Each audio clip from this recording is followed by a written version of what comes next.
أعوذ بالله من الشيطان الرجيم بسم الله الرحمن الرحيم والعصر إن الإنسان لفي خسر إلا الذين آمنوا وعملوا الصالحات وتواصوا بالحق وتواصوا بالصبر صدق الله العظيم. رب اشرح لي صدري ويسر لي أمري واحلل عقدة من لساني يفقه قولي. اللهم ربنا ألهمنا رشدنا وعزنا من شرور أنفسنا. اللهم أرنا الحق حقا وارزقنا اتباعه وأرنا الباطل باطلا وارزقنا اجتنابه. آمین یا رب العالمین. عزیزان گرامی، منگا د دریو نشستونه د سورة العصر مطالعه کوو. نن د هغې اخري نشست دی او د دې صورت حوالې سره ځینې بنیادی خبرې چې موږ مطالعه کړې، نو زموږ مخې ته دا وضاحت راغی چې په دې صورت العصر کې د یو انسان په ذمه باندې الله تعالی کومې ذمهدارۍ لګوي، نو د هغې ذمهدارو ډېر اختصار او جامعیت سره بیان دی. په یو سا باندې دا پوره صورت انسان هغه وي. او د امام شافعي رحمه الله یو قول ملاویږي چې که دا پوره قرآن نه وي، صرف دا صورت العصر و، نو دمغه بنیادی خط و خال چې یو انسان ته کول څه دي، د هغه د ذمهدارو لیولز کم دي، وي هغه په دې صورت کې برابر راغله. باقي قرآن چې کم دی، نو هغه د دې صورت العصر ګویا کې هغه یو تشریح ده، د هغې یو توضیح ده، د هغې یو تفصیل دی. څنګه چې به غوټۍ بند دی، هغه ښکاري چې دا یو دی، او چې کله هغه کلو شوه د هغې نه شپږو پاڼې ته د هغې ګلاب هغه راوځي، نو هغه یو غوټۍ وه او پای کې بیا تفصیل و چې را شپږو اته پاڼې وې پکې. نو دغه مثال هغه د صورت العصر دی. هغه بنیادی ذمهدارۍ زموږ مخې ته څو ځله هغه راغلې، څلور دي. نمبر 1 ایمان، نمبر 2 عمل صالح، نمبر 3 تواصی بالحق، د حقیقت او صداقت د هغې مخکې خبره ور رسول، د هغې دعوت خلکو ته رسول، او نمبر 4 وتواصو بالصبر، د صبر وصیت. صبر یعنی په یو خبره باندې جم کر ډټ کر هغه اوسېدل. ځکه چې دا څنګه چې زموږ مخې ته به اوس راشي، دا حقیقت او صداقت هغه دا څیز دی چې هغه ځان سره دغه مسایل هغه راوړي چې په حقیقت او صداقت باندې ته جم کر ودرېږي، نو ستا دشمنان به مغه ډېري. یعنې ګورې د پیغمبر نه سوا خوږه ژبه هغه د چا وي؟ او پیغمبر صلی الله علیه وسلم په مکه کې صادق او امین مشهور و، خو چې کله دا دعوت شروع که، نو بس د هغې د سترګو بیا ازغې شه. اولې چې حقیقت او صداقت هغه وایي الحق مرن، حق خبره هغه ترخه لګي، چې هغه ترخه لګي په هغې باندې ترخه ولګېده، یو بس د هغې په مخالفت کې هغه ودرېدل. او بلکې دا د دې لپاره یو لیټمس ټیسټ دی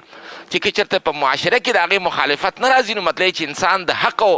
صداقت پوره دعوت هغه نه دی پیش کړی. چې کله دا دعوت د حق او صداقت پیش کړي، ته به خامخا مخالفت پر راځي. چې مخالفت پر راځي،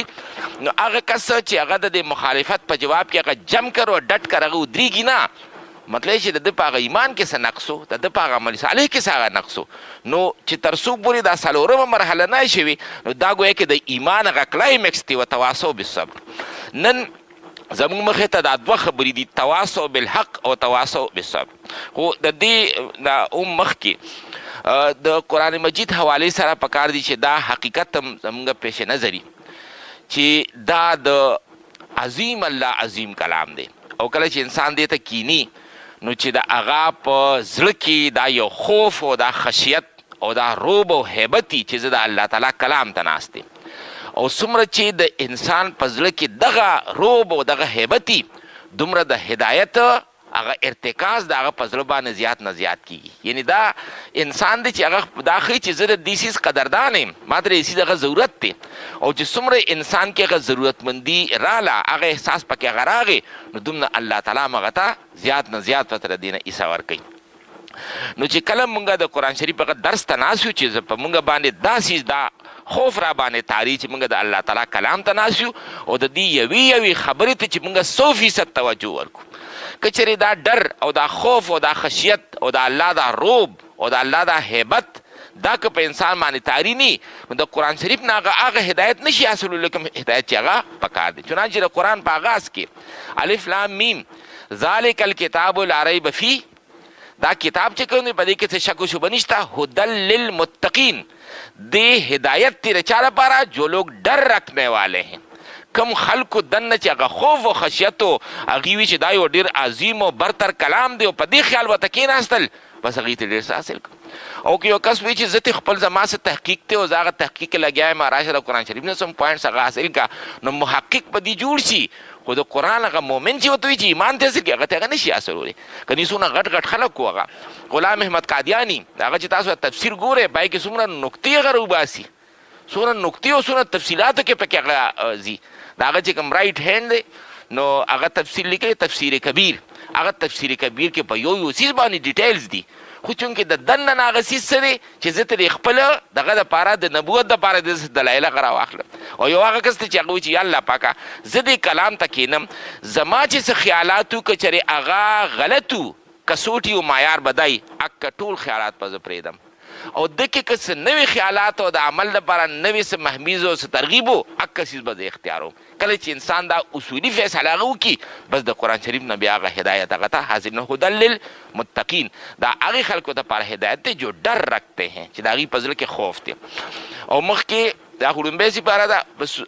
شپاړسمه سپاره کې سورت طه دی طه ما انزلنا علیک القرآن لتشقى الا تذکرة لمن یخشى وی دا قرآن نبی صلی الله علیه وسلم مونږ دې لپاره نه نازل کړی چې ته ځان چې کوم نه په هغه مشقت کې پیغمبر صلی الله علیه وسلم د شپې به بیا ډېر زیات هغه ولاړ به د قرآن سره تلاوت به کول کله کله به خپې به هغه وپړسېدې نو چې ته ځان دونه مشقت کې هغه ما اچوه نو دا قرآن بیا د صفت بیان کې الا تذکره دا قرآن یو ریمایندر دی یاد دهاني ده لمن یخشه د هغې کس دپاره چې هغه کې دننه خوف او خشیت دی که خوف او خشیت پکې هغه وو بس د قرآن شریف دا فلو د هدایت ده دا د هغه زړه طرف ته گویا کې هغه جاري شوه او که خوف او خشیت هغه نه نو بیا دا او چې کله فرعون ته حضرت موسی علیه السلام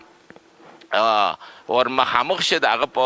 آفس کې نو هلته هم هغه چې لومبني سوال دی نو هغې ته هم دا فقل هل لک الی ان تزکه وی آیا ته دا اراده لرې چې ته دې پاک شي یعنی قرآن ته په دې خیال چې زه ګورې تش یم یا الله پاکه زما دا سینه د دې هدایت نه راډکوي خو یو کس وي چې نه زه خو په هر څه پوهېږم نو هلپاره خو په قرآن کې بیا څه نشته نی فقل هل لک الی ان تزکه واهدیک الی ربک فتخشه او زه د الله سره ستا تعارف وکړم چې تا کې خشیت پیدا شي که خشیت در کې پیدا شو فرعون ته وي نو بس دا نور سونه بیا مخکې لاره بیا اسانه ده او هغه بنیادي خشیت اصل کې پاک کې پیدا نه شو بس هلته کې معامله ټوله هغه بلاک شوه کنی دوه پیغمبران چې یو انسان ته دوه پیغمبران او هغه هم داسې نه چې کنی چې ته په لار کې ورته دا ووایي د هغه آفس ته رالل یعنی دونه الله تعالی سره هم د دې څیز هغه اهمیت و چې بھئی د دې کس ته دا هدایت هغه ضروري دی او چې حضرت موسی علیه السلام ته کله الله تعالی دا انسټرکشنز ورکول چې ته به فرعون ته ځې نو هغوی الله پاکه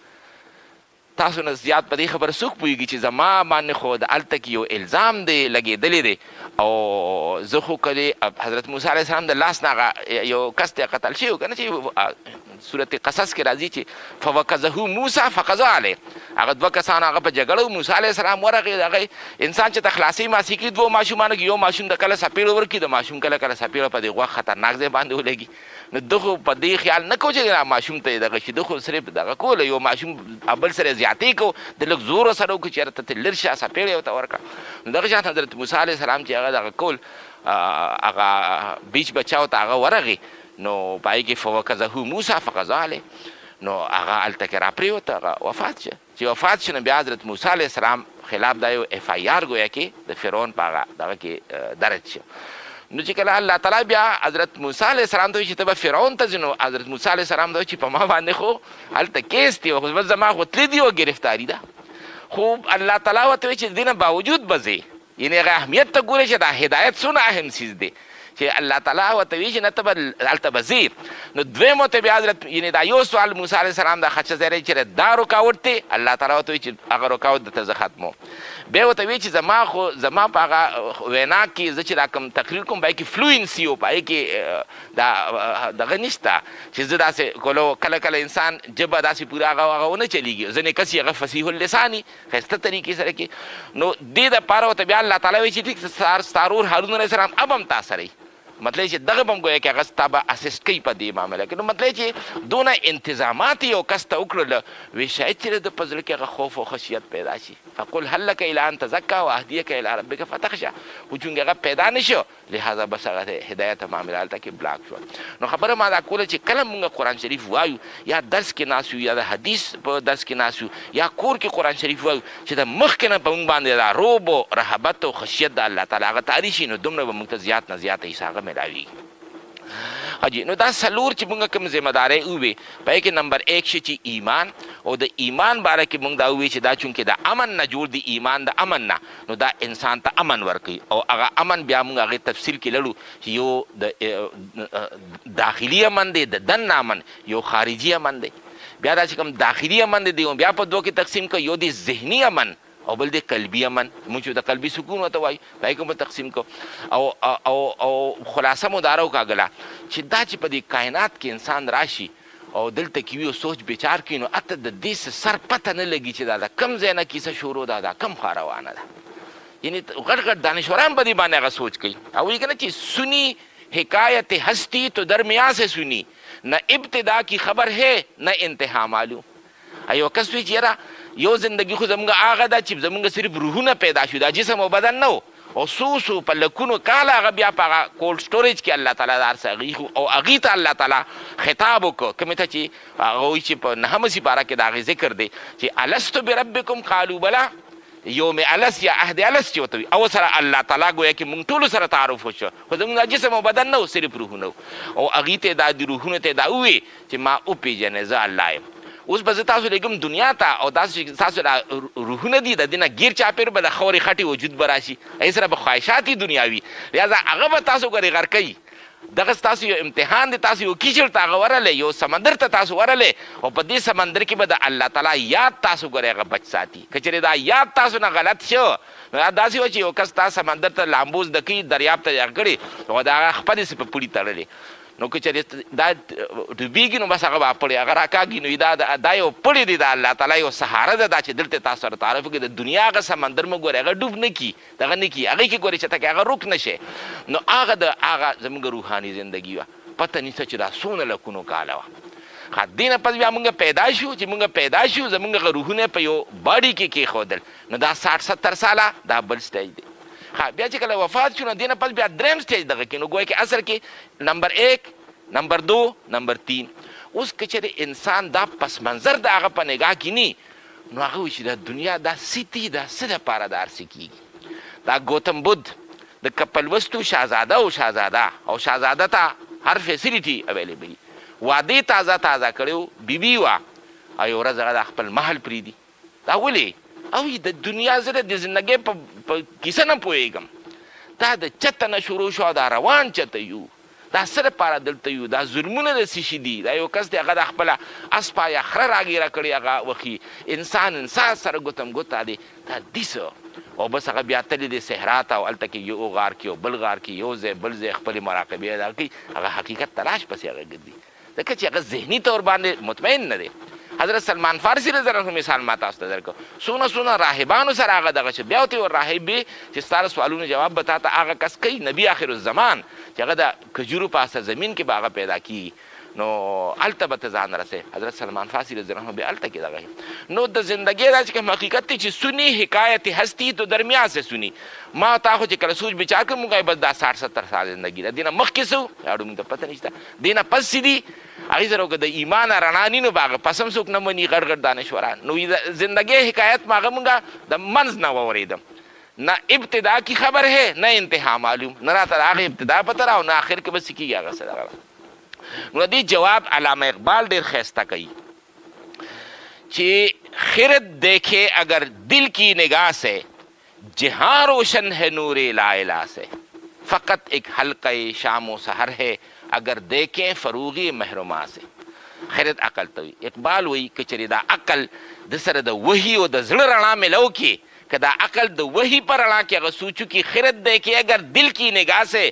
جہاں روشن ہے نور لا الہ سے نو د دې لا الہ یا د ایمان په نور باندې دا پوره روډ میپ انسان ته هغه واضح شي. دا خو موږ د ایمان وایي چې هلته کې اهدی الستو هلته کې الله تعالی خطاب وکړو موږ ړومبي روحونه پیدا هغې نه پسې بیا موږ به طور امتحان دلته کې راوستو. نو چې هلته موږ ته خطاب وکوي ګوره یاد به ساتئ زه تاسو ازمایش دپاره لیږم. نو دلته د ازمایش وجه انسان په سمجھ کې راله بھئی دا دلته را 60-70 سال زندگی د دې دپاره راکړې. یو کافر هغه په دې څیز نه پوهېږي دا څه دپاره دا زندگی ده دا سدي څه دا روان چېرته یو. نو نمبر 1 هغه څیز واضحه شه. نمبر 1 نو هغې سره نمبر 2 واضحه شي یا دلته امتحان او ازمایش دپاره رالو چې کوم ځای امتحان وي هغې پسې چې کوم دی بیا فیل پاس وي. نو ورپسې دا درېیمه مرحله چې کوم ده هغه دغه امتحان په نتیجه کې بیا هغه فیل پاس د قیامت د ورځې هغه نو ګویا کې پوره روډ میپ د ده په دماغو کې واضحه شه دته کنفیوژن پاتې نه شو. اقبال دا خبره کوي چې خرد دیکھے اگر دل کی نگاہ سے جہاں روشن ہے نور لا الہ سے. د ایمان په نور باندې مرحله نمبر 1 واضحه شوه، مرحله نمبر 2 واضحه ده، مرحله نمبر 3 واضحه. فقط ایک حلقہ شام و سحر ہے اگر دیکھیں فروغی محروما سے. فروغ رڼا ته وایي، محروما نور سپومې. وایي که د نور سپومې په دې رڼا باندې ته ګورې نو تا ته خو به صرف دا کائنات ښکاري، هغه اهدیالس تا ته چېرته ښکاري او آخرت ته چېرته ښکاري. هغې دپاره خو د ایمان رڼا پکار ده او د پیغمبر چې کوم پیغام دی پیغام رسالت او د قرآن چې کوم پیغام دی د هغې پیغام په رو باندې به تا ته هغه هلته درکني. یعنې هلته خو ټارچ نه د دنیا ټارچ خو هلته نه رسي چې ګنې ته پې آخرت وګورې او ته پې چې کوم دی نو هغه روحاني زندګي وګورې. نو ګویا کې دې سره د دې لا اله د نور سره هر یو څیز واضح دی. نو وایي هغه خلک چاته چې د ایمان الا الذین آمنو چې کوم خلک چې په دې حوالې سره پرسکون شو چې هغې خپل ځان د الله سره وتړه د ټولو په شا باندې د الله ذات دی. بیا د ایمان د خېټې نه کوم څیز را برآمد شه وعملوا الصالحات. ایمان د زړه د انقلاب نه په زړه کې انقلاب راغی، دا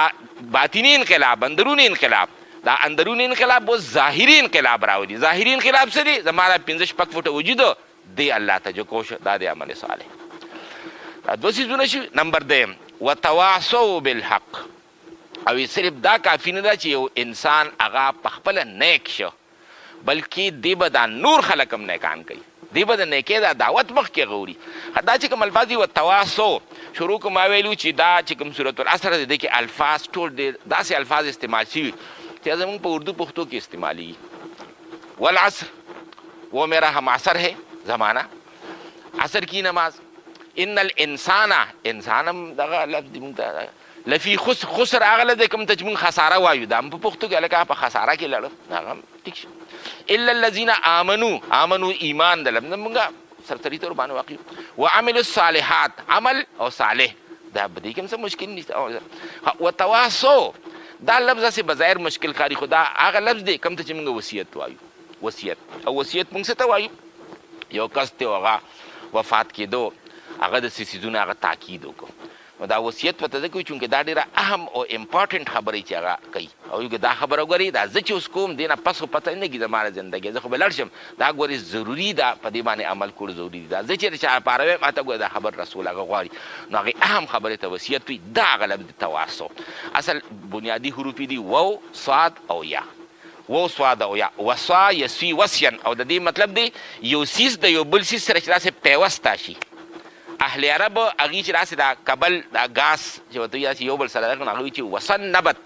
نباتات بوټي چې کوم دی نو هغه یو بل سره بالکل ولګېدل. نو مطلب یې هغه دا دی چې دا یو کس کومه خبره وکړه دې نه پس کوم کار دی دا خبره او دا کار یو ځای کې ګورې دا کار ګورې پاتې نه چې ګنې صرف خبره او په خبره پاتې شي دا خبره دې سره لګېدلې ګورې دغه کار وکړې دا څه چې درته زه وایم همدقه شان هغه عمل وکړو. نو چې دا خبره او عمل یو بل سره پیوز شي نو دې ته بیا وي هغه وصیت. په قرآن کې ذکر راځي اوصانی بالصلاة والزکات. نو د وصیت مطلب دا دی چې دا گویا کې یو حکم دی یو تلقین دی چې بل کس ته کوم وي چې کم یو کس ته د ایمان او عمل صالح دا دولت هغه ملو شو پکار دی چې د دې تلقین او د دې حکم هغه نورو خلکو سره بیا دا شیر کړي چې نورو ته هم دا وایي چې دا کار ګورې وکړه دا کار ګورې هغه ضروري دی. او دا زموږ په دې عربی ګرامر کې څنګه چې په انګریزی کې د هغې خپل اصول د انګریزي ګرامر دي د اردو ګرامر د شان په عربی ګرامر کې دلته یو لفظ نو هغه په مختلف هغې ته ابواب وي په هغې مختلف ابوابو کې هغه لفظ هغه ګرځي او د هغې په معنی کې لږ لږ لږ د شکلونه هغه تبدیلي راځي. لکه مثال په طور باندې یو لفظ دی چې عین لام میم دا په باب افعال کې راوله چې اعلم یعلم اعلام د اعلام مطلب خبرداری ورکول. یو لفظ دی د دې نه جوړ تعلیم دا بل باب ته لړم دا چې کوم اعلام دی ای مطلب دی چې تا یو کس ته خبرداری یو اطلاع دی ورته ورکړه هغه په تفصیل پوه شه یا پوه نه شه بس تا ورته اطلاع ورکړه. او تعلیم لفظ چې کوم دی هغه مطلب دا چې صرف یو کس خبرون نه، هغه د هغې په پوره ډیټیلز باندې هغه پوهول. نه دی یا موږ وایو تعلیم. بنیادی حروف عین لام میم هغه یو دي، خو چې مختلف ابوابو کې هغه راځي، نو سره یو نه یو څیز هغه سره نوی ورجمع کېږي. نو دا چې د کوم باب نه راغلی دا تواصي لفظ، نو هغې ته باب تفاعل وي. او په دې باب تفاعل کې دوه خبرې. نمبر 1 اشتراک، مل جل کر یو کار کور. نو دلته دي وتواصو، دا کار چې کوم دا ایمان او عمل صالح د دې دعوت او وصیت چې کوم دی مل جل کر دا کار هغه وکړي. دا سره یو کس کار نه دی، ټول را جمع شي او په جمع باندې تاسو هغه دا کار وکړئ. نو نمبر 1 پکې اشتراک شو. او نمبر 2 شدت او مبالغه، چې زور شور سره دا کار کول. یو دی په سرد مهره باندې کنه، او یو هغه چې پوره جوش او خروش سره هغه دا کار کول. دې حواله سره یو دوه الفاظ تاسو ته نورم مخې ته راولم. ګورئ یو لفظ راځي تکاثر. تکاثر دا هم باب تفاعل دی. نو د تکاثر مطلب دا دی کثرت ته موږ کثرت یې زیات نه زیات، یو کس دی چې ما سره د پیسې زیات دی، مالو مدال دی ما سره زیاتی. او په معاشره کې دا یو دور دی، یو وی چې د سره 5 لاک دی زی 7 لاک کوم، دی بل سره 10 لاک دی یا زه چې 15 لاک کوم. نو دغه شان د ایک دوسرے سے آگے بڑھنے کی خواہش نه. سورۃ تکاثر کې راځي الهاکم التکاثر، تاسو په غفلت کې واچولې زیاده سے زیاده جمع کرنے کی حرص نه. نو هغه یو د بل نه مخکې کېږي او بل د بل نه مخکې دی کې څنګه چې موږ باب تفاعل دی. نو په تواصی کې وي ایک دوسرے سے آگے بڑھ چڑھ کر یہ دعوت پہنچاؤ. نو شان تکاثر مطلب ہے چې ایک دوسرے سے آگے بڑھ چڑھ جمع کرنے کی حرص. نو تکاثر لفظ غراغي بل لفظ ہے تفاخر. تفاخر چې یو کس خپل پلان نکاغه مدیشه دی بیان او بل د خپل پلان نکاغه بدی کې یو مقابله د جا روانه ده. نو د تواصی مطلب او تواصو او تاسو وصیت کې تاسو حکم ورکې دا خبره مخ کې ورسوي، دا دعوت ورکې خلکو ته بالحق د حق. یعنی درېمه کوالټي دا شو چې هغه خلک چې یو خو ایمان حاصل کو، دویم نمبر پای کې عمل صالح راغی، درېم دا چې هغې د حق خبرې وصیت او حکم د نورو ته وکړه، دا خبرې نورو ته هغه ورسوله. او د حق باره کې مونږ بارها ویلي په 4 معنو کې راځي. نمبر 1 هر هغه خبره چې هغه عقلا مسلمی، مسلم مانا ہوا 2 اور 2 سوئی 4، خو که یو کس وي چې 2 اور 2 5، نو دې مجمع کې دا ټول بویله که راته څه خبره کې دا خو چېرته شته، خو ته په بازار کې د خلکو ته وایي چې 2 اور 2 5، نو خلک پورې خاندي بھائی اته څه وی. نو مطلب عقلا مسلم چې هر کس یې مني چې بھائی د اصل حقیقت خو دا دی او دا بل څه وي. نو هر هغه خبره چې هغه عقلا مسلم او معنا هوی هغې ته وي حق. نمبر 2 هر هغه څیز چې هغه اخلاقا واجبي. اخلاقا واجب څه مطلب؟ چې ته په کاغذ نه لیکلی شوي، چې ته په سټامپ پیپر نه لیکلی شي. یو کس دی هغه د خپل پلار نافرمانه دی او دته بل کس څه کوي لکه دا ته څه کوې، هغه خو پلار دی، تا ته د پلار د حق پته نشته. نو هغوی چې ما خو د پلار سره چې ته څه کچرو کې څه لیکل نه دي کړي چې زه به په سټامپ پیپر باندې زه به حق ادا کوم. او ته وایې لکه داسې څوک په کچرو کې په سټامپ پیپر نه لیکي، دا خو یو اخلاقي فریضه ده چې دا د انسان به هغه ادا کړي. نو اخلاقا واجب. ګاونډی دی، د ګاونډي سره د تعلق نه بل وتی لکه ګوره ستا ګاونډی دی دغه دی حق ادا کړه، او کوم حق ما سره کله لیکل کړي.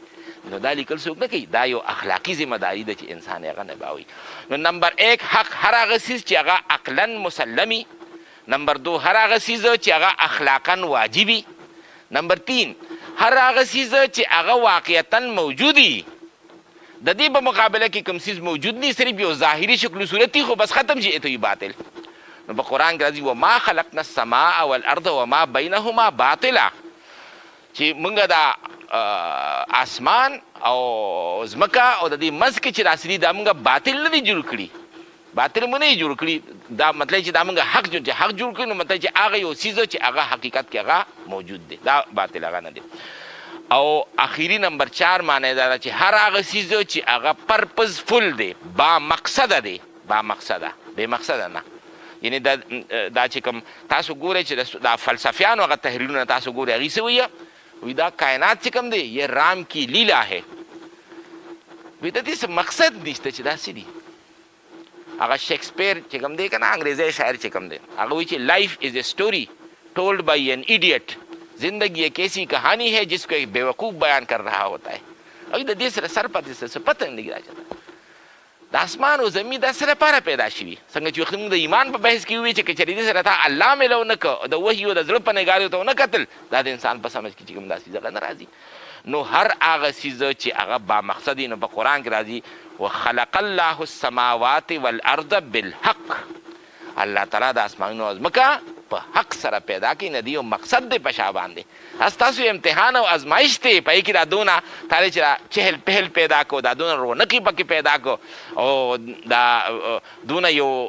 اټریکشن پکې پیدا کو، دا ټول څیزونه د دې دپاره هغه وکړل چې راسته امتحان پې هغه اخلي، دی خوازي او کاغه دی خوازي. مولانا رومي فارسی کې وایي چې می نماید نور نارو نار نور ورنه دنیا کې بوده دارالغرور. او چې دا دنیا چې کوم ده دې ته الله دارالغرور ویلي ده، دوکې کورې ورته ویلي ده. ولې ورته ګورې ویلي نور نار، دلته چې کوم څیز نور دی ابه تا ته اور ښکاري، الله تعالی تنظیم داسې کړی. و نار نور، او چې اور دی هغه به ته هغه نور ښکاري، یو پردې په دې څیزونو باندې اچولې. او دا به په کومه سترګه چې ورته ګورې نو تا به د دې دوکې نه به بچ کېږي، په ایماني نظر چې ورته ګورې بیا به ته دې دوکې نه ته بچ کېږي. که نه که انسان سره هغه ایماني نظر چې کوم دی نو هغه نه د دې دوکې نه هغه چې ته بچ کېږي، خو به د دې په دې چهل پهل د دې په دې اټریکشن او دلکشۍ کې هغه چې کوم دی نو هغه ورغرق شي. سورت کهف کې دا خبر رااله انا جعلنا ما علی الارض زینة لها لنبلوهم، دا په ځمکه باندې چې څه دي دا موږ د دې یو زینت یو اټریکشن مو جوړ کړی، لنبلوهم ایهم احسن عملا و انا لجاعلون ما علیها صعیدا جرزا. او یو وخت را روان دی چې دا هر یو څیز نه به موږ یو چټیل میدان به ترې جوړ کړو، صحرا به ترې جوړ کړو، هر یو به نی مطلب دا یو عارضي څیز دی چې هغه جوړ شو، یو اټریکشن دی، هغې نه پس به دا ختم بشي. نو دا څلور معنی زموږ مخې ته د حق راغی. هر هغه څیز چې هغه عقلا مسلمي هغې ته وي حق، هر هغه څیز چې هغه اخلاقا واجبي هغې ته وي حق. نمبر 3 هر هغه څیز چې هغه واقعتا موجودي هغې ته وي حق، او چې کوم څیز واقعتا موجود نه صرف یو ظاهري پمپینټ شوي نو هغې ته وي باطل. او نمبر 4 هر هغه څیز چې د هغې په شا باندې یو مقصدي نو هغې ته وي حق. نو وتواصوا بالحق. اوس په دې حق کې چې دی که نه د ابتدایي خبرې نه تر انتهایی خبرې پورې هر څه راغلی. یو کس دی او د هغه په بل باندې 200 روپۍ قرضه ده او دې دا قرض ورکوي نه او هغې ته یو کس ورغی لال باچا صاحب ورغی او چا چې قرض اخیستی هغه ته یې ګوره ته به یې ته خپلې پیسې ورکړه. دغه کس د لال باچا صاحب دشمن شو او چې ستا پکې سویمه ده، قرض خو ما د هغه نه اخیستې، تا نه خو مې نه دی اخیستې. دا ولې؟ دا خبره په دې ترخه ولګېده ځکه چې دا حق خبره ده وکړه، وایي دی بل ته خپل قرض ورکړه او حق خبره په باندې هغه ترخه لګي. نو دا څونه وړه خبره ده 200 روپو ابه د څونه ترخه ولګېده. اوس تاسو یو لوی حق ته راشئ، دا ځمکه د چا ده؟ د الله. په دې باندې قانون د چا په کار دی؟ د الله. او چلیږي پې د چا؟ د انسان قانون. نو که چېرته د انسان ته دا وی چې د الله دا حق هغه ته ورکه واپس، هغه تا چې ته پرېږدي. پیغمبر صلی الله علیه وسلم چې صادق او امین و د خلکو دشمن و، هغه په دې حق باندې ځکه دشمن شو چې هغه وایي چې بهی د الله حق الله ته ورکړي. تاسو چې کوم په دې خانه کعبه کې د 360 بتان ایښي، دا دلته کې د 360 بتانو د حق و که دا د الله د عبادت حق و؟ چې کله دا خبره ورته وکړه هغه ټول یې دشمنان شو. نو مطلب چې یو وړوکي نه وړه خبره حق خبره چې دې وکړه د خلکو په تندو باندې هغې باندې یو چړونه راشي. نو که چې ته دا غټه خبره وکړې چې د الله په ځمکه د الله نظام عدل دی هغه راشي، هغې چرې دا برداشت کولی نشي. نو په دې حق کې ګویا که نو وتواصوا بالحق، هغې د حقیقت او صداقت کې هغه وړه خبره ده د حقیقت، او که هغه لوی او اعلی خبره ده نو هغې ده. نو په صورت حمیم سجده کې 24واں سپاره کې راځي ان الذین قالوا ربنا الله ثم استقاموا تتنزل علیهم الملائکه. یقینا هغه خلک چې وایي چې زمونږ رب الله دی او بیا په دې باندې ثابت قدم پاتې شو، تتنزل علیهم الملائکه، نو پای باندې ملائکې را نازلېږي. ملائکو د ملائکو نزول پای باندې کېږي، دا الله والا خلق دی، الله والا خلق. او بیا هم په دقه بحث کې مخکې وایي چې ومن احسن قولا ممن دعا الی الله، او د هغه نه بلکې بهترین خبره د چا کېدی شي څوک چې الله طرف ته راوبلي. یعنې یو کس بل ته وایي چې د ده دا 200 روپۍ ورکه، دا هم حقیقت او صداقت دی. او یو کس دا وایي چې بهی د الله حکمراني د هغه په ځمکه د خلافت نظام پکار دی، دا د ټولو نه غټه حق دی چې دی. نو گویا کې په حق کې د وړي نه والې تر لوی پورې خبره ټوله. نو وتواصوا بالحق، او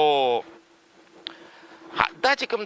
تواصي بالحق دی دې ته موږ په آسان لفظ کې دعوت دین هم وایو. بهی دا دین چې کوم دی هغه خور کړي، هغې دعوت ورکړي. اوس دا ولې دا تواصي کیو؟ نمبر 1 دا د منطق تقاضا ده.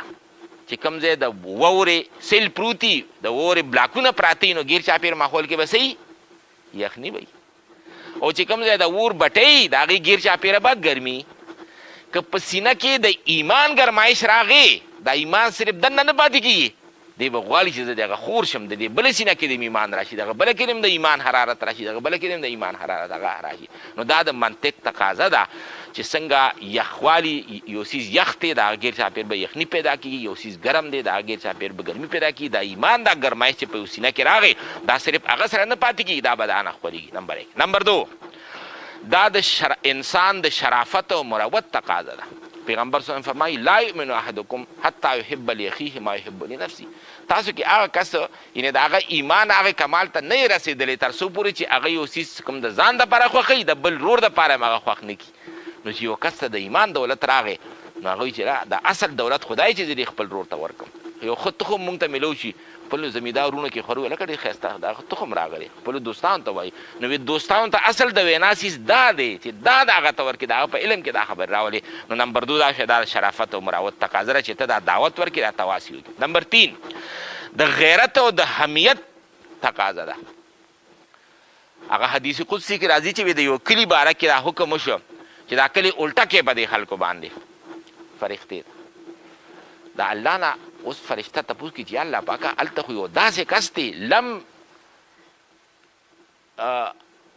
چې هغه خو د سترګو دا رب چې کوي دا سترګې چې کله دا بلینکینګ کوي د سترګو آنک جپک ناچوت وي دونه وخت همغه ستا د ذکر فکر نه بغیر نه تېري خو هر وخت په عبادت کې په ذکرو کې حفاظ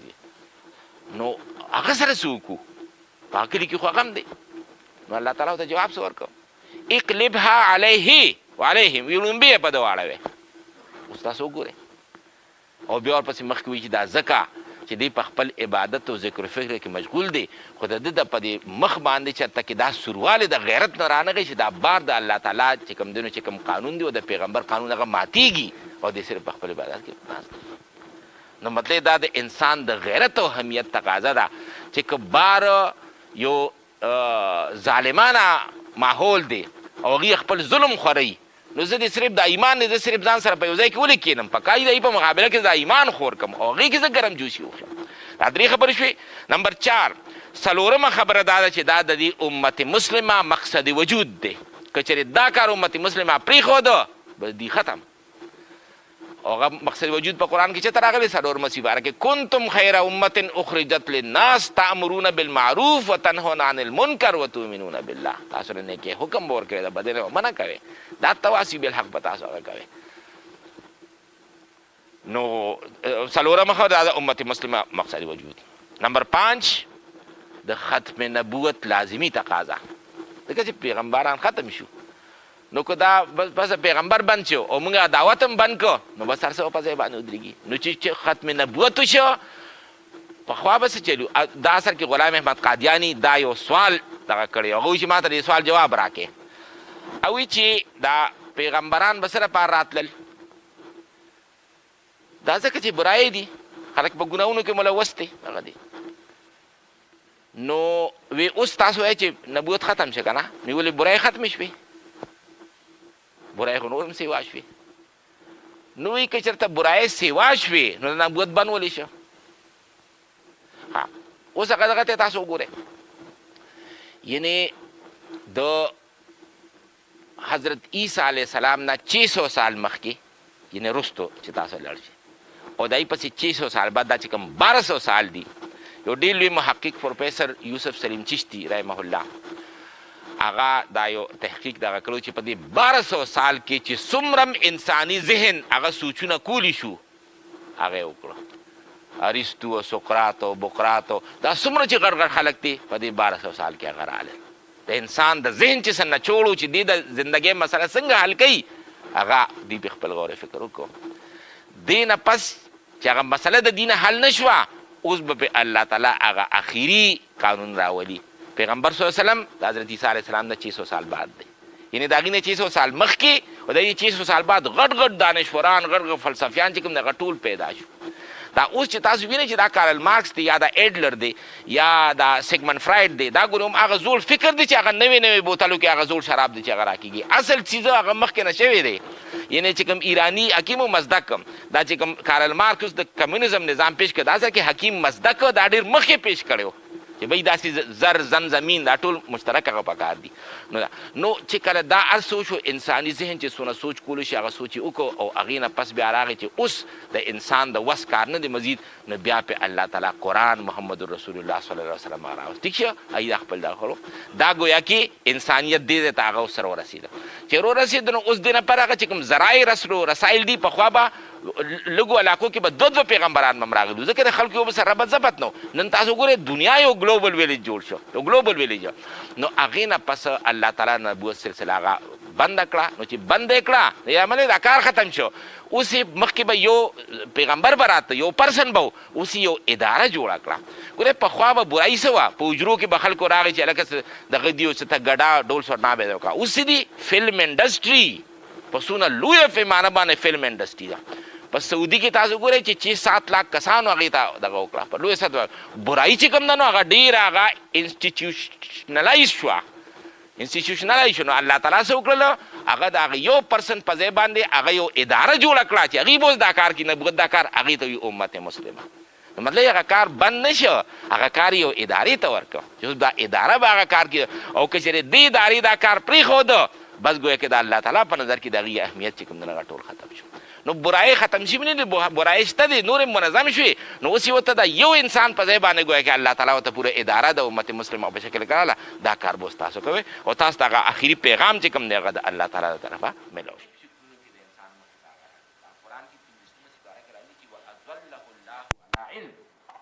یو داسې کس وي الله تعالی هغه باوجود د هغې علم د هغه ګمراه کړی دی که نه چې هغه په دې څیزونو باندې نور پوهه دی خو صرف علم کافي نه دی تر څو پورې چې د انسان په زړه کې ورته هغه جوکه را پیدا نه شي عام طور باندې د دې شهرت دپاره د شهرت د حاصلولو دپاره مخکې هم چې نبوت کې مې یاداوې شوي دي ډېر نبیان هغه راغلي که نه هغوی هم د خپل ظاهري شهرت دپاره داسې در کړي ځینې په یو عام چته کې دربار کې و د هغه خلکو ته د هغې د رسایۍ دپاره هم خلک داسې دغه کنه د هغې ایجنټ نو دا دربار ما ځکه وي چې دوی چې د انګریزانو چې کوم دربار دی په هغې کې زما پذیرایي وشي د هغې خلکو ته زما مخې ته دغه شي وشي نو اصل غټه خبره خو هغه دا ده چې احمد د هغې یو خود کاشت هغه خود نو دا گویا کې د ختم نبوت هغه لازمي تقاضا ده چې که چېرې دا انسان هغه ونه کړي نو موږ به رسول الله صلی الله علیه وسلم ته به هغې ته به جواب څه ورکړو د قیامت پر ورځ باندې نو دا شو وتواصي بالحق او وتواصو بالصبر او اخري څیز چې کوم دی هغه دا دی چې دې خلکو بیا یو بل ته حکم ورکړو وصیت او تلقین یې هغه وکړو تاکید یې وکړو یو بل ته د صبر او د صبر مطلب څه دی یعنې یو خو د پښتو اردو صبر دی یو دی د عربۍ صبر د عربۍ چې کوم صبر دی نو هغه صبر دا دی چې ته په یو خپل مشن کې روان یې او په هغې باندې ډټ کر ولاړې که تا ته څونه سپېړ هم دی مخ ته راځي نو هغه سپېړې به سکې خو وروستو کېږي به نه هغه حافظ شیرازي فارسی کې وایي حافظ صبور باش ګوره صبر لفظ راغی حافظ صبور باش صبرناک اوسه که در راه عاشقي حافظه دا تا چې د عاشقۍ کومه لاره اختیار کړې ده په دې کې به صبرناکي کې آ کس کې جان نداد به جانان می رسد په دې کې چې کوم کس سر ورنه که هغه جانان ته نشي رسېدی مطلب تا ته به مشکلات مسایل به ډېر راځي خو که ته د یو مشکلاتو مسایل هغه دب کړ وروسته پاتې شوي وي خپل جانان ته ته نشي رسېدی نو هغه په دې کې هغه پیغام وکړي د خپل مشن چې کوم دی هغه پرېږدې نه کني د صحابه کرام سره حضرت بلال حبشي رضی الله عنه سره څه وشو هغې سره چې کوم مونږ خو چې اوس ورونو به مونږ هغونې زیګ زیګ شي خو هغې د خپل مقصد نه هغه ونه دی دې ته وي صبر په عربی کې نو تواصي بالصبر چې د صبر او چې کله د انسان هغه د یو حقیقت او صداقت دعوت ورکوي دا په مخالفت کې دوه قسمه حربې به راځي یو دا چې به د تشدد وکړه پرسیکیوشن په دغه لاره باندې منع کړه او نمبر دو که په دې منع نه شو لالچ ورته ورکړه ټمپټیشن هغه حضرت امام حنبل احمد بن حنبل رحمت الله علیه هغې ته چې کوم دی نو هغه چې د یو خلیفه په دغه کې به هغه ته کوړې ولګورې او چې بل خلیفه راغی هغه ته تحفې راولېږلې امام احمد بن حنبل رحمت الله علیه هغه وایي چې دا د هغې امتحان نه سخت دی چې را ماته دغه وکړه دا اوس دې وخت کې چې کوم دی نو دي ما د لالچ په لاره باندې ګیرئ چې ماته تحفې راولېږلې چې یاره ګنې زه د دې شم هغې زه د تشدد په لاره باندې چې کوم دا کول نو تشدد او لالچ دا دواړه څیزونه چې کوم دي دا به راځي کله به یو حرب استعمالي باطل کله به بله حرب استعمالي تا به د خپلې لارې نه دغه کوي نو اوس اخري خبره کوم یو دوه څلور خبرې خو پاتې شو خو بهرحال به بیا بله دغه کې مونږ ووایو چې ګورې درې مرحلې شوې نمبر 1 د حق پہچان دا لومبۍ مرحله ده چې یو کس دی د سوچ بچار نه پس هغه وپېژني دویمه مرحله د حق اقرار څونه کسان یې هغه یو څیز وپېژني خو په ژبه یې نشي ویلی او که دا ویم بل ځان ته دشمن کوم ولې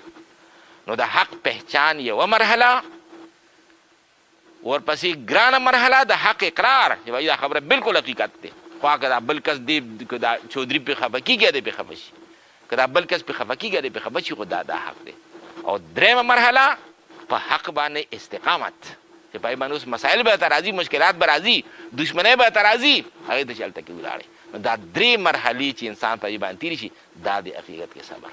نو وتواصوا بالصبر او دا هغه کسان دي چې دی بیا یو بل ته د صبر تاکید وکړو دی یو بل ته دا ووایي چې دا کومه لار باندې ته هغه روانې په دې لار کې خو به دا مشکلات او مسایل خو پیغمبرانو ته هم راغلي تاسو ته هم چې کوم دغه شانتې هغه به راځي نو گویا چې کله ایمان پخته شي د هغې د خېټې نه روزي عمل صالح چې عمل صالح پخته شي د هغې د خېټې نه روزي تواصي بالحق او چې تواصي بالحق پخته شي د هغې د خېټې نه روزي تواصو بالصبر دا هغه څلور ذمهدارۍ دي چې دا په موږ کې د هر کس په ذمه باندې دي په صورت العصر کې ډېر په اسان انداز کې موږ هغه بیان کوو دا کم منتخب نصاب چې اوس موږ هغه وایو په هغې کې دا څلور څیزونه دي زمونږ راتلونکي درس په انشاءالله آیې بیري آیت نمبر 177 صورت بقره په هغې کې تاسو ګورئ په دې کې درې څیزونه چې کوم دی هغې لږ غونته کې تفصیل راوستې زموږ مخې ته به هغه راشي چې نو دا زموږ مخې ته به د یو انسان چې کوم دیني فرایض دي د هغې یو تصور او د هغې کې څونه ارتقا کوي او قرآن شریفي په کوم انداز بیانوي انشاءالله موږ مخې ته به راځي د الله تعالی نه دعا ده چې زموږ د قرآن سره شغف او محبت پیدا کړي زمونږ په زړونو کې د دې قرآن شریف هغه اهمیت کې دي او موږ د ایمان عمل صالح تواصي بالحق و تواصي بالصبر د دې لپاره موږ بیشو د هر یو څیز نه بل چل کړ د دې لپاره خپله منډه تلو واخر دعوانا ان الحمد لله رب العالمين ربنا آتنا في الدنيا حسنة وفي الآخرة حسنة وقنا عذاب النار ربنا لا تزغ قلوبنا بعد إذ هديتنا وهب لنا من لدنك رحمة إنك أنت الوهاب وصلى الله تعالى على خير خلقه محمد وآله وأصحابه أجمعين برحمتك يا أرحم جزاك الله جي